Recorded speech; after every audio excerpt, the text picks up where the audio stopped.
Hoy vamos a compartir un tiempo y una palabra en la segunda carta del apóstol Pablo a los Corintios. Es un mensaje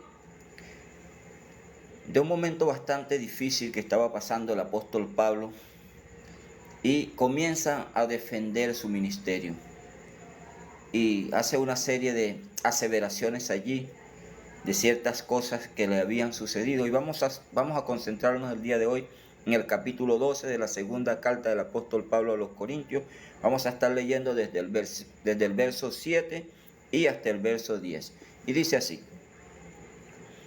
y para que la grandeza de las revelaciones no me exaltase desmedidamente, me fue dado un aguijón en mi carne, un mensajero de Satanás que me abofetee, para que no me enaltezca sobremanera, respecto a lo cual 3 veces he rogado al Señor que lo quite de mí, y me ha dicho: bástate mi gracia, porque mi poder se perfecciona en la debilidad. Por tanto, de buena gana me gloriaré más bien en las debilidades, para que repose sobre mí el poder de Cristo.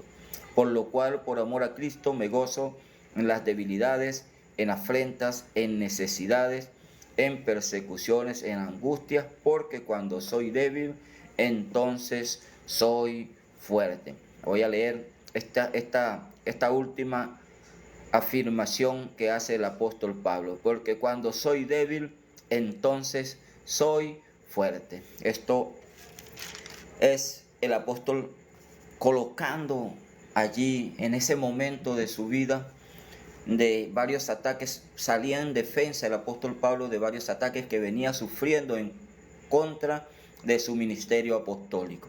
Y él comienza su defensa. Y llegado un momento en el cual siente la necesidad de exponer esta parte.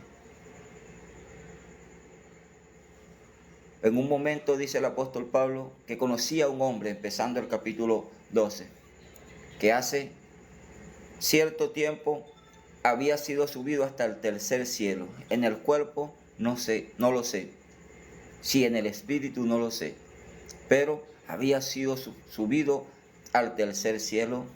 Hace 14 años conocía el apóstol Pablo a un hombre, refiriéndose a él mismo. Allí le fueron reveladas cosas inefables, que ningún hombre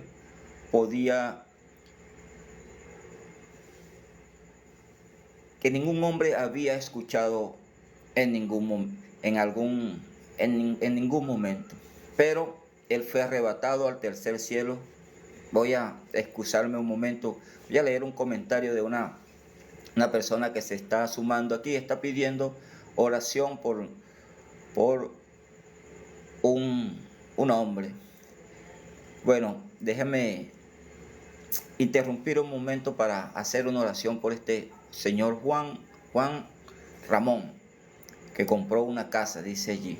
Bueno, vamos a estar orando por Juan Ramón. Vamos a hacer una pausa para orar por el señor Juan Ramón, que sea de bendición esa casa que compró. Padre, en el nombre de Jesús, amado Dios, te pedimos por el hermano Juan Ramón, Señor, que ha comprado una casa, que sea de bendición ese lugar, Señor, y que sea usted obrando allí, instalándose junto con él en su hogar, Señor, para que puedas tener tranquilidad, paz en ese lugar, que pueda, oh Dios, ser usted morando junto con Juan Ramón en su casa, conforme a lo que pueda usted, Señor, obrar y hacer primero en el corazón de Juan Ramón, Señor, porque necesitamos que tú obres primero en nuestras vidas, y todos nuestros bienes, todo lo que tengamos va a ser prosperado conforme a lo que el Señor nos pueda dar.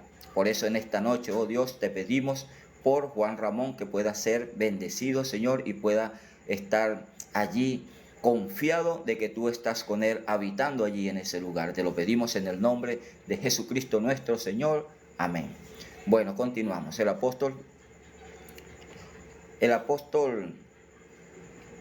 había sufrido, estaba pasando por momentos bastante rudos y hace esta aseveración y en un momento hace una afirmación. Y para que la grandeza de mis revelaciones, a aquel hombre se le habían revelado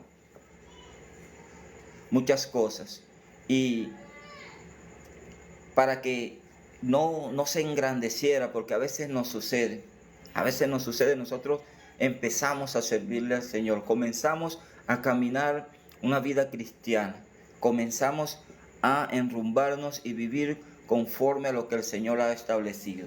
Y cuando el Señor coloca revelaciones en nosotros, el Señor nos da la palabra que vayamos a decir, el Señor obra milagros utilizándonos a nosotros, porque hay algo que aclarar, hay algo que aclarar. Cualquier milagro que pueda ser hecho por un hombre de Dios no es el tal el que lo está haciendo, es el Señor el que los hace, que obra a través de un hombre de Dios o de una mujer de Dios, puede hacerlo, pero no es, aclaro, no es ni el hombre ni la mujer de Dios el que hace la obra. La obra la hace el Señor. Dios es el que hace la obra. Pero a muchos no sucede que el Señor nos usa para ciertas cosas y entonces nosotros empezamos a engrandecernos. Se nos suben los humos a la cabeza. Y el apóstol aquí está aclarando, y para que la grandeza de las revelaciones, esas revelaciones que el Señor puso en mí, esas revelaciones que el Señor me dio, para que esas no se me subieran a la cabeza, me fue dado un aguijón en mi carne, un mensajero de Satanás que me abofeteé. Estaba sufriendo situaciones allí el apóstol Pablo, no dice cuál era su aguijón, ni yo tampoco voy a especular, pero le fue dado un aguijón en su carne, un mensajero de Satanás para que lo abofeteara, para que la grandeza de las revelaciones que le había dado el Señor allí cuando fue subido al tercer cielo, no se le subieran a la cabeza. A veces necesitamos ser golpeados por el Señor cuando el Señor hace cosas a través de nosotros y ya nosotros nos creemos el hombre de Dios intocable, el hombre de Dios que nadie puede hablar con nosotros, el hombre de Dios que nadie le puede hacer un comentario.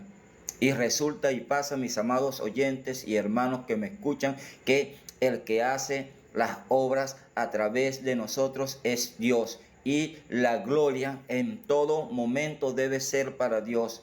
En todo momento la gloria es para Dios, no para el hombre de Dios. El hombre que transmite el mensaje. El hombre por medio del cual pueda el Señor utilizar para hacer una sanación, una curación, cualquier tipo de milagro que pueda hacer el Señor. Simple y llanamente el hombre es un instrumento. Y el apóstol estaba aclarando aquí que le fue dado ese aguijón en su carne para que no se gloriara, para que no se diera gloria a él, para que no se enalteciera en gran medida. Lo que nosotros tenemos como voceros de Dios, como representantes de Dios, aquí, en este lugar, y a través de los medios que el Señor nos dé para que podamos transmitir los mensajes, para que podamos llevar el mensaje de salvación, para que podamos hacer cualquier tipo de obra a través del ministerio que el Señor nos ha dado, es de Él, viene de Dios. La gloria es de Dios y debe ser de Dios en todo momento. Por eso el Señor colocó ese mensajero de Satanás. Fíjate una cosa, algo aquí que podemos ver allí. Un mensajero de Satanás. El Señor permitió o le dijo a Satanás, envíale un mensajero ahí a Pablo, que lo veo que está que se está enalteciendo mucho. Lo veo muy rudo ahí. Lo veo como que se está dando mucha